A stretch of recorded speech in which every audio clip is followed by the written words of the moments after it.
Today I want to present Alexis Lucio. Alexis Lucio is a product designer, DevOps. She works for diversity and inclusion in tech. She's volunteering in Interact project, a member of, how do you pronounce, Lactic Dance? Ilakesh. Okay, please, a round of applause to Alexis.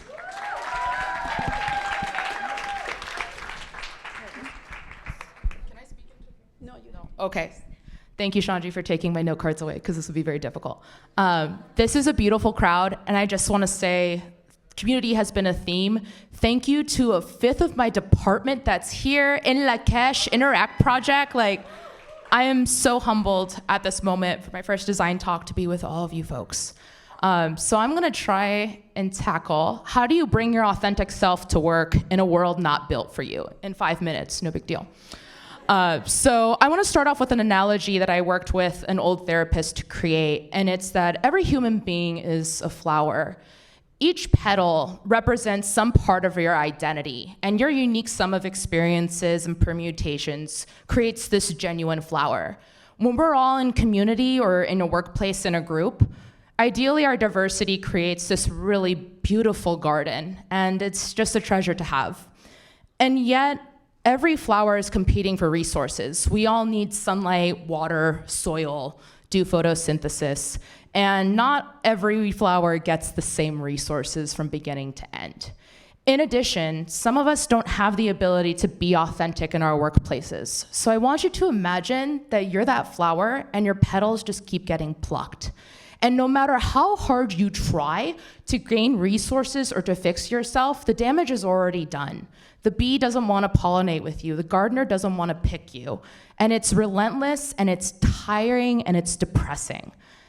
And that's where I feel like we are right now as Latinx QTPOC BIPOC in 2019. So what I'm hoping to do is to provide you with some topics that can start some introspection or conversation starters with some friends to help you bring out your own authenticity in the workplace. It's not something that's gonna happen overnight, but hopefully it's a start. So first and foremost, be real with yourself. Ask yourself, am I in a place to be authentic? I read a lot of tech articles that say, if you aren't doing something you believe in, quit your job. But they don't understand that we're trying to gain generational wealth. We are our parents' income. We may not be able to quit our jobs right now. We have to do something. And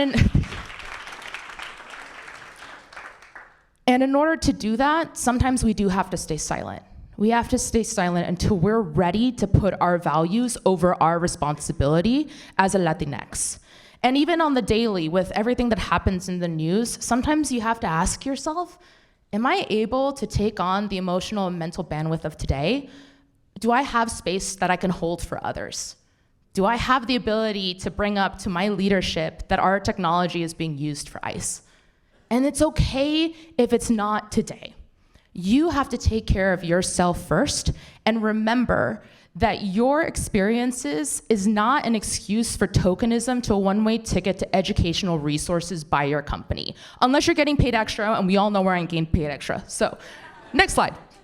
Second point, stay curious. Stay curious about yourself. Why are you acting this way when a microaggression or macroaggression happens? What are you really feeling? And be curious with others. What are people's impact versus action? And remember that just because someone apologizes for their action doesn't negate the negative impact that you may feel. And yes, it is okay to feel that. In my experience, changing my anger into curiosity has helped dissipate that and made me realize what my values and authenticity is. Next, remember your worth. My favorite cishet white guy on my team dropped some elevator wisdom and said, what is an experience to be had if it is not reflected upon? And we have to reflect on our experience. We have to remember our journey.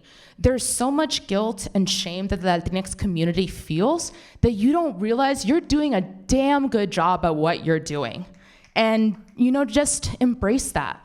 Remember that you can do it, and some days it just takes a little bit of pep talk.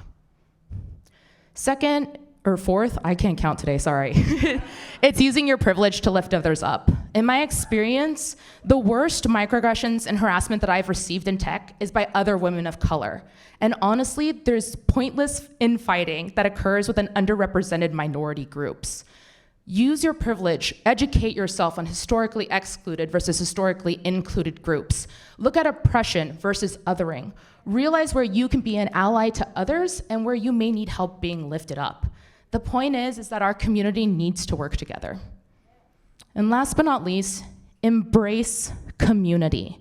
This is what we need right now. This creates courage and strength and a place to heal that late-stage capitalism, gentrification, and the hate that we see every day does not provide.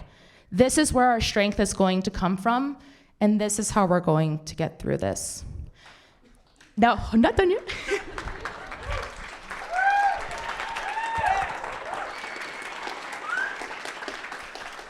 And honestly, having a community like Techqueria, having a trusted group of Latinx friends or professional help can really get us through that.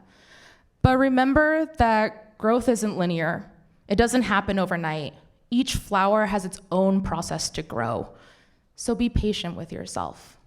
And I hope that one day I can see all of you again and we can blossom into the community we're supposed to be.